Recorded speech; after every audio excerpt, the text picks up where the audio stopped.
vivre l'Évangile au quotidien pour nous et pour les autres. Vous connaissez cette vision qui est la nôtre, celle de l'Église. Tu arrives, chef, à projeter, tu crois, là, le PowerPoint ou bien pas? Non, sinon c'est pas grave, je regarde là où on en est. Donc on va s'arrêter aujourd'hui sur une partie de notre vision, au quotidien. On va parler de quelque chose qui habite notre quotidien, toutes nos journées, absolument toutes. Aujourd'hui, les amis, si on parlait des émotions. Et j'avais vraiment à cœur ce matin de parler de ça, et surtout de s'intéresser à la gestion de ces émotions. On va répondre à plusieurs questions. Qu'est-ce que c'est une émotion? Comment la gérer? Comment la gérer à la lumière de Christ? Comment lui a fait? Et pour moi, c'est un défi. Je ne sais pas vous, mais gérer les émotions, parfois c'est dur. Ne pas se laisser submerger par elles. Comment Jésus lui-même a fait? Avant cela, on va s'intéresser à ce que c'est une émotion. Alors qu'est-ce que c'est? J'aime beaucoup cette définition du Larousse, qui pour moi relève plusieurs éléments importants. L'émotion est une réaction affective transitoire d'assez grande intensité, habituellement provoquée par une stimulation venue de l'environnement. On comprend ici plusieurs choses. Tout d'abord que l'émotion n'est pas durable. Elle sert de transition. Elle n'est pas constamment là, mais elle vient, elle part, elle revient, puis elle repart. Elle fait la transition entre un ancien et un nouveau besoin. Et nous parlerons de ces besoins juste après, qu'on appelle fonctions. Ensuite, la définition du Larousse nous dit qu'il y a deux mondes. Le monde extérieur, l'environnement, et ce que ça provoque en moi. Mon monde intérieur. Le monde extérieur et le monde intérieur. Les émotions sont donc des réactions que l'être humain a développées afin de vivre malgré des dissonances entre le monde extérieur et mon monde intérieur. Entre le monde extérieur hostile et mon monde intérieur. Les émotions existent donc pour notre survie. C'est grâce à la peur que l'être humain a survécu face à un mammouth. C'est grâce à la colère que l'être humain s'est protégé. C'est grâce au dégoût que l'être humain ne s'est pas empoisonné. Une émotion surgit en notre monde intérieur pour donner un signal que quelque chose se passe dans le monde extérieur. Mais alors, quelles sont ces émotions? À quels signaux font-elles référence? Je vais être assez bref là-dessus pour qu'on s'attarde un petit peu plus autour de la parole de Dieu. Mais je vais parler ici des 6 émotions fondamentales, la joie, la tristesse, la colère, la peur, le dégoût et la surprise. Commençons par la joie. La joie envoie le signal que dans le monde extérieur, il y a du plaisir, de la satisfaction. Elle nous renseigne que nos besoins, nos attentes sont comblés. La fonction, c'est-à-dire le rôle de la joie, à quoi ça sert? Pourquoi elle est là? C'est pour qu'on puisse saisir de nouvelles opportunités. Et puis la réaction instinctive, c'est-à-dire ce qu'on va faire automatiquement, sans réfléchir, ce que notre instinct nous pousse à faire, c'est l'exploration, l'ouverture. On en a envie de cette émotion. Ça, c'est la joie. La tristesse envoie le signal qu'il y a une perte, un manque. Elle nous avertit quand un besoin, vital ou non, n'est pas rempli à l'instant T. Sa fonction est celle d'intégrer la perte. Et puis la réaction instinctive est souvent le retrait. La colère envoie le signal qu'il y a une insatisfaction, une frustration, un obstacle, ou même une injustice. Sa fonction est celle de réaffirmer nos limites. Et c'est tellement important. La réaction instinctive est celle d'attaquer. La peur envoie le signal qu'il y a un danger, une menace. Sa fonction est donc nous protéger de ces dangers. Et la réaction instinctive est soit de fuir, soit de se figer, ou encore d'attaquer. Ça dépend de chacun. Et puis le dégoût. Le dégoût signale qu'il faut prendre ses distances, parce qu'il y a une situation ou un acte contraire à notre système de valeurs, ou quelque chose que l'on juge immoral. En dehors ici du dégoût alimentaire, même si la fonction est la même, c'est celle de maintenir le toxique à distance. Et la réaction instinctive est le rejet. Enfin, la surprise qui, elle, fait débat parce qu'elle est directement suivie par une autre émotion. Par exemple, quand je croise un mammouth, je suis surpris du mammouth et j'ai peur. Quand je vois un champignon venimeux, je suis surpris du champignon et je suis dégoûté. Donc elle fait un peu exception, mais la majorité des professionnels la mettent dans ces émotions fondamentales, et moi j'aime la mettre aussi, puisqu'elle a un signal, une fonction et une réaction instinctive.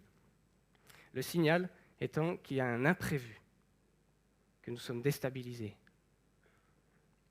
Et puis la fonction est de se tenir en alerte. On observe que physiquement notre bouche elle est ouverte, nos yeux aussi, ça augmente notre champ visuel pour détenir le plus d'informations possible.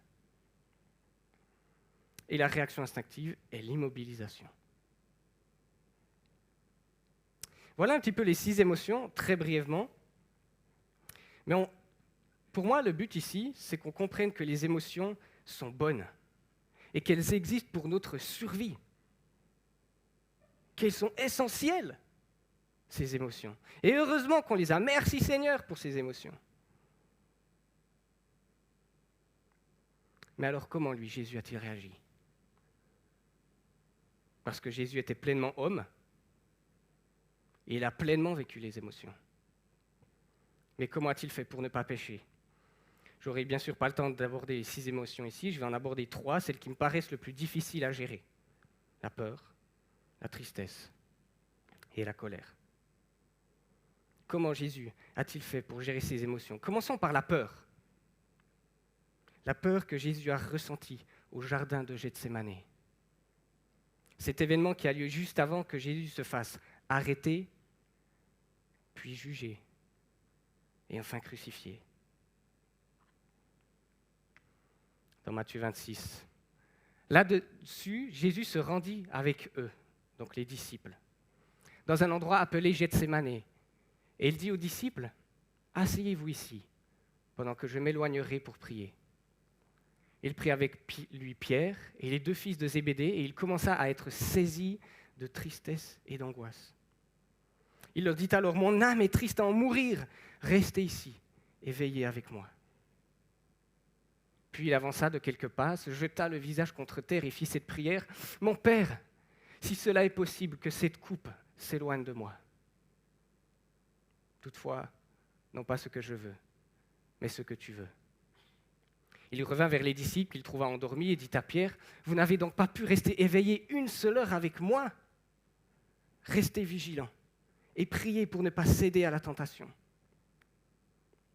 Il s'éloigna une 2e fois et fit cette prière, « Mon Père, s'il n'est pas possible que cette coupe s'éloigne de moi sans que je la boive, que ta volonté soit faite. »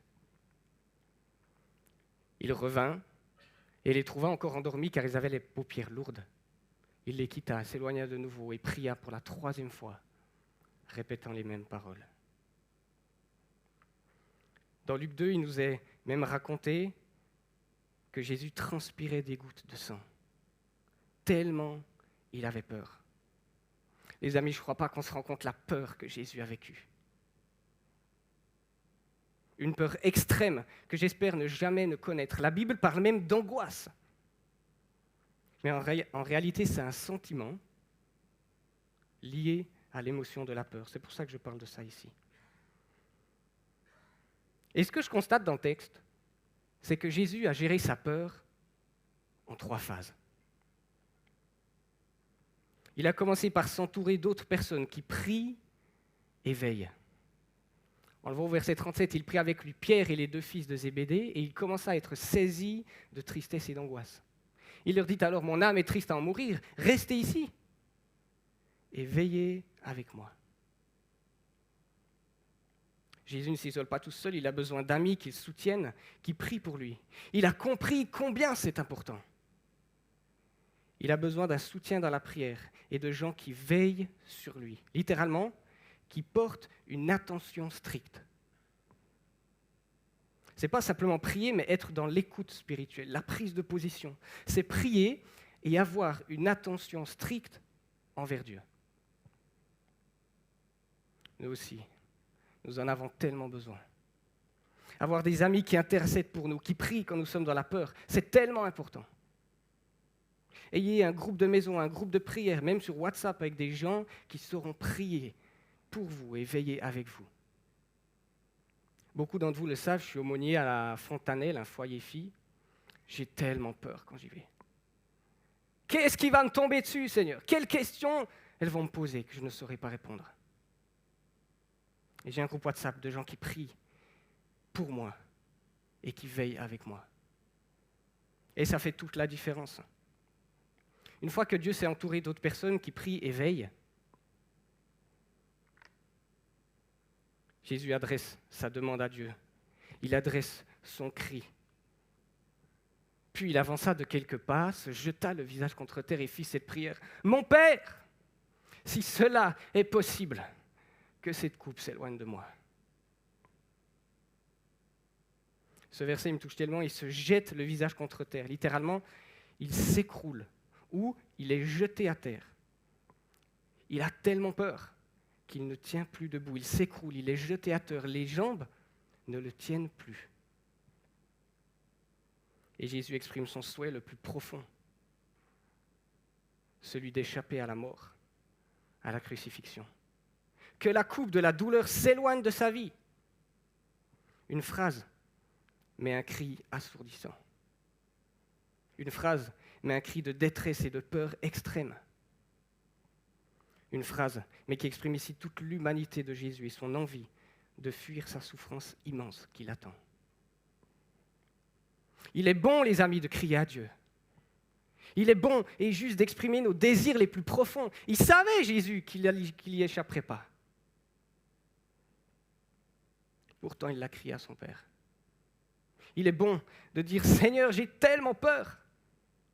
Seigneur, je ne veux pas de ceci. Seigneur, je ne veux pas de cela. » Et ça libère. Ça libère. Parce qu'après avoir dit ça, Jésus peut prier la volonté de son Père. Toutefois, non pas ce que je veux, mais ce que tu veux. Mon Père, s'il n'est pas possible que cette coupe s'éloigne de moi, sans que je le boive, que ta volonté soit faite. Cette prière est tellement dure à faire. Mais ça me recentre. Parfois, ça me rassure aussi, parce que tout est possible pour Dieu. Je peux compter sur les forces de quelqu'un qui est infiniment fort, infiniment puissant. Tiens, Seigneur, je te donne les rênes de ma vie. Que ta volonté soit faite. Et ça aussi, ça libère. Ah, il y a 3 fois 1, je remarque. C'est pas grave. Que ta volonté soit faite. Voilà comment Jésus a géré sa peur.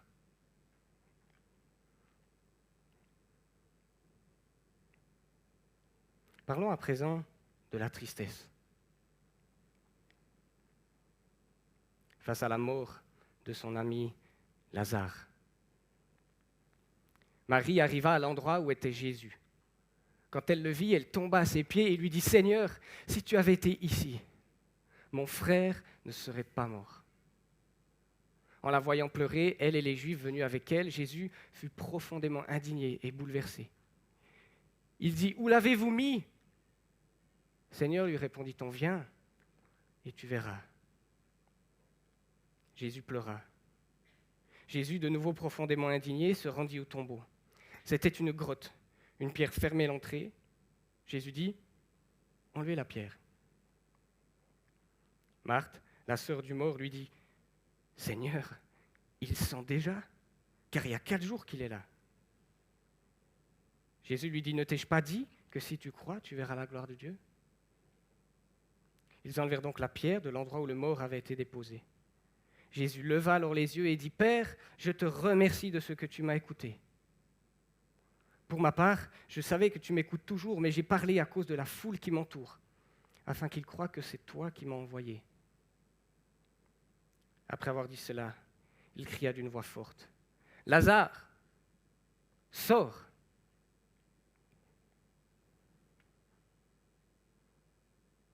Alors que Jésus est dans la tristesse la plus profonde, il vient de perdre son ami, un ami cher à son cœur. Jésus affronte la réalité. Jésus, de nouveau profondément indigné, se rendit au tombeau. C'était une grotte, une pierre fermait l'entrée. Jésus dit, « Enlevez la pierre. » Jésus, comme chacun d'entre nous, a le choix. Rester dans le déni et faire semblant que rien de tout ça n'est vrai. Mais c'est vrai, Jésus. Lazare est mort. Lazare est vraiment mort. Jésus est plein de courage. Il va confronter la situation qui le rend profondément triste, la mort de son ami. Il est accablé, il pleure, mais il avance. Il est accablé, il pleure, mais il affronte la réalité. Il ne va pas s'enfermer dans sa chambre, il sort. Il ne fuit pas, il affronte, il va voir le tombeau. Mais il n'affronte pas à moitié. Il l'affronte pleinement. Alors qu'il est là devant le tombeau, il demande à ouvrir la pierre. C'est Dieu, il pourrait faire sortir Lazare, le faire passer au travers de la pierre, comme ça on ne sent pas la mauvaise odeur. Mais non, Jésus affronte la mort et la mauvaise odeur qui sort du tombeau. Cette fois, Jésus l'a vu. Il ne peut plus nier la réalité. Lazare est mort et la mauvaise odeur est là. Après cela, Jésus remercie Dieu pour ses bienfaits. « Père, je te remercie de ce que tu m'as écouté. »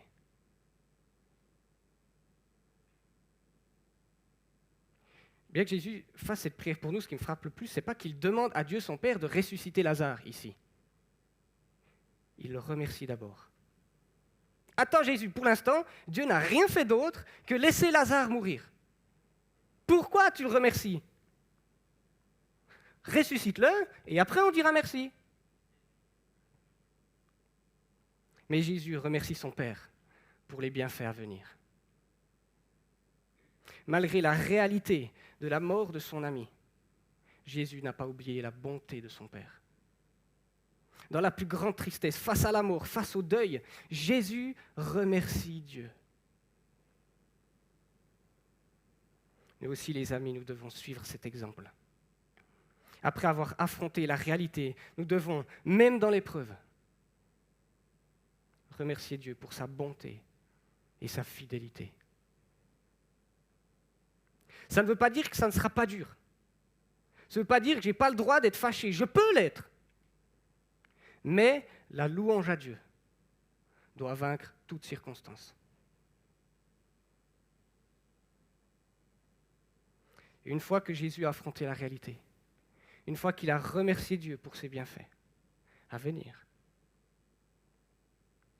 alors il prie avec autorité. « Lazare, sors !» C'est une prière, un ordre de la part de Jésus, mais une proclamation victorieuse de Dieu lui-même. Et nous le savons, Dieu nous a envoyé le Saint-Esprit à la Pentecôte, et nous sommes équipés à présent de cette même autorité.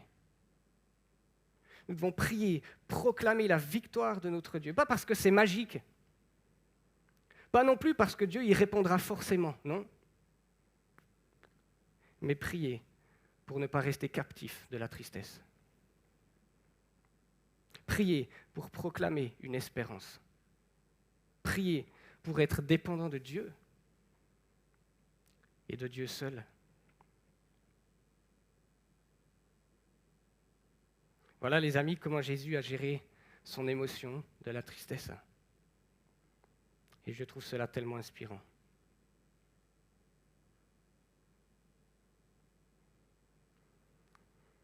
Parlons à présent de la colère. À l'époque de Jésus, il y avait un seul vrai temple pour le peuple juif, le temple de Jérusalem. Le but initial de ce temple, c'était d'avoir un lieu où on rencontre Dieu et où on le glorifie. Mais malheureusement, les commerçants ont commencé à prendre une place qui n'était pas la leur. Ils posaient leur commerce dans la place du temple. Et ça n'a pas laissé Jésus indifférent. Ça lui a produit de la colère. Parce que le signal est une injustice. C'est injuste. C'est pas comme ça que ça devait se passer. Et qui dit injustice dans le monde extérieur, dit colère dans le monde intérieur.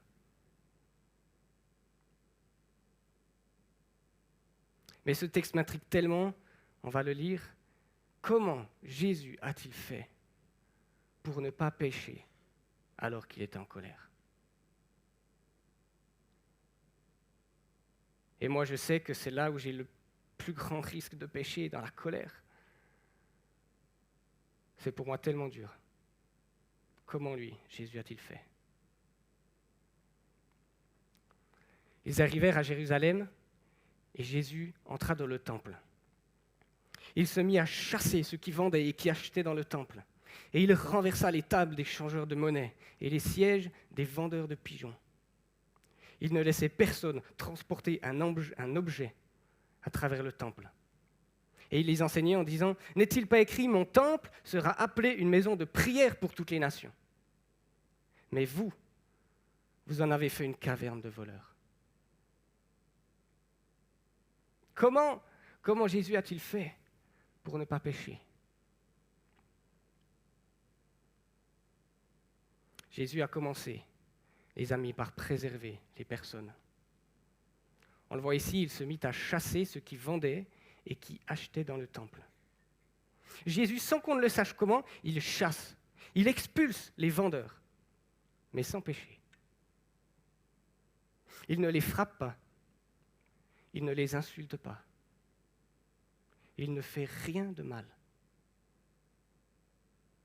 Et le verbe chasser, en grec, c'est ekbalo. Et ce verbe a en réalité deux définitions. Une définition avec la notion de violence et une autre définition sans la notion de violence. Si on prend la définition où il n'y a pas de violence, puisque Jésus ne pêche pas, on pourrait traduire « mener quelqu'un quelque part avec une force à laquelle il ne peut résister ». Autrement dit, si nous relisons ce texte, Jésus se mit à mener ceux qui vendaient et qui achetaient dans le temple quelque part avec une force à laquelle il ne pouvait résister. Il préserve donc les personnes sans péché avant que son corps n'ait besoin de s'exprimer, avant de devoir extérioriser la colère. Il renversa les tables des changeurs de monnaie et les sièges des vendeurs de pigeons. Ça devait être un spectacle extraordinaire. Jésus qui s'énerve. Pour une fois, on a envie de dire. Et ça me touche parce que moi aussi, j'ai besoin d'exprimer quelque chose. Et des scientifiques ont fait une expérience il y a quelques années en lien avec les émotions.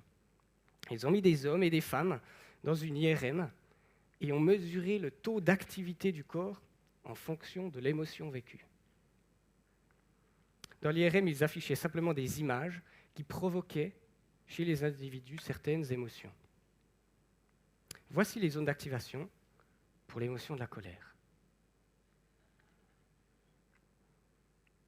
Ce qui est jaune, c'est très activé. Ce qui est noir, bleu, ne l'est pas du tout. Les poings se resserrent. Le cœur s'accélère. La mâchoire se crispe.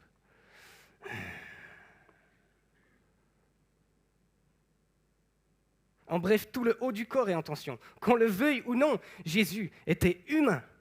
Et lui aussi, son cœur s'est accéléré. Ses poings se sont fermés. Sa mâchoire s'est crispée.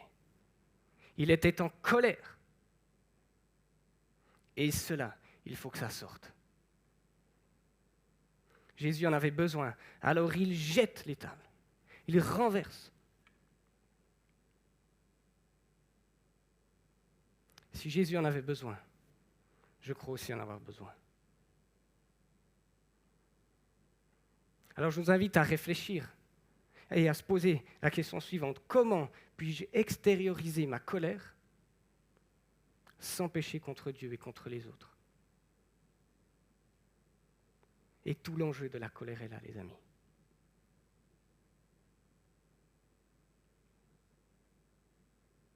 Comment puis-je extérioriser ma colère sans pécher contre Dieu et contre les autres? Et une fois que son corps s'est exprimé, Jésus rétablit la justice par la vérité, par la Bible. Jésus a vécu une injustice, c'est pour ça qu'il est en colère. Le temple ne devait pas être un lieu de commerce, mais un lieu de prière. Alors il rétablit la justice en proclamant ici 2 versets bibliques. N'est-il pas écrit « Mon temple se rappelait une maison de prière pour toutes les nations. Mais vous, vous en avez fait une caverne de voleurs. » Il rétablit la justice à l'aide de la vérité, de la parole de Dieu, la Bible. Parce que oui, les amis, c'est la parole de Dieu qui doit avoir le dernier mot. C'est elle qui doit faire justice dans ma vie. Et pas ma colère, pas mon émotion. Ce n'est pas les émotions qui guident ma vie, c'est Dieu et ce qu'il a écrit dans sa parole. J'ai le choix de gérer la colère comme Jésus l'a fait, ou de le faire comme Pierre qui l'a fait, qui s'est laissé submerger par elle et qui a coupé l'oreille d'un soldat. Et là, les amis, la colère a eu le dernier mot pour Pierre. Un psychiatre français disait dans un livre « La force des émotions », la chose suivante, « Les émotions sont de bons serviteurs, mais de mauvais maîtres. Les émotions sont bonnes, elles sont là pour notre survie. Ce sont des serviteurs incroyables pour avoir une vie saine.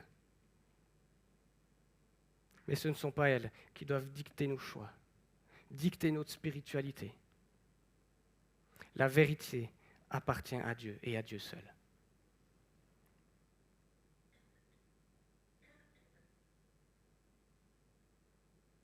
En guise de conclusion, je voudrais profiter de rappeler que Audrey Moret et Mathieu, ils donneront une formation sur les émotions notamment, dans la formation Les chemins d'une spiritualité émotionnellement saine. Ça sera du 27 août au 5 novembre, tous les jeudis soirs. Et c'est pour ça aussi que je parle de ça. Je vais prier, et puis je laisserai ensuite un temps de silence, afin de pouvoir peut-être prendre une décision ce matin. Je veux gérer ma tristesse comme ça, Seigneur. Je veux gérer ma colère comme ça, Seigneur. Je veux apprendre à gérer ma peur comme ça, Seigneur. Je laisserai simplement un temps de silence.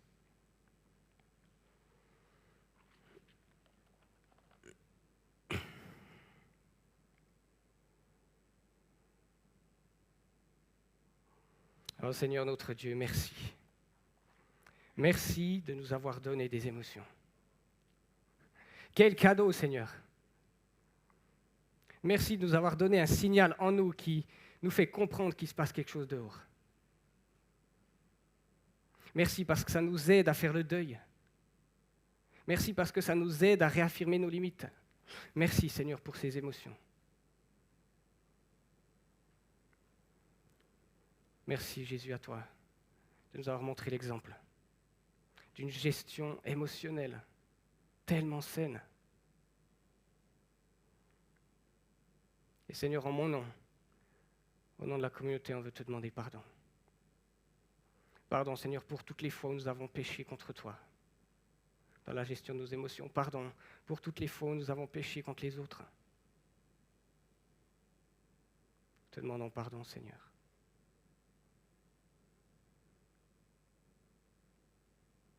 Aide-nous à se rappeler, Seigneur, que tu es là à nos côtés, que tu peux nous canaliser, que tu peux révéler la manière juste et saine de gérer nos émotions.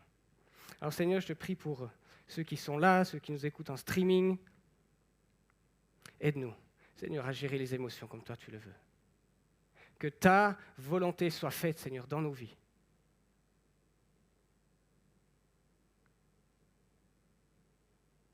Amen.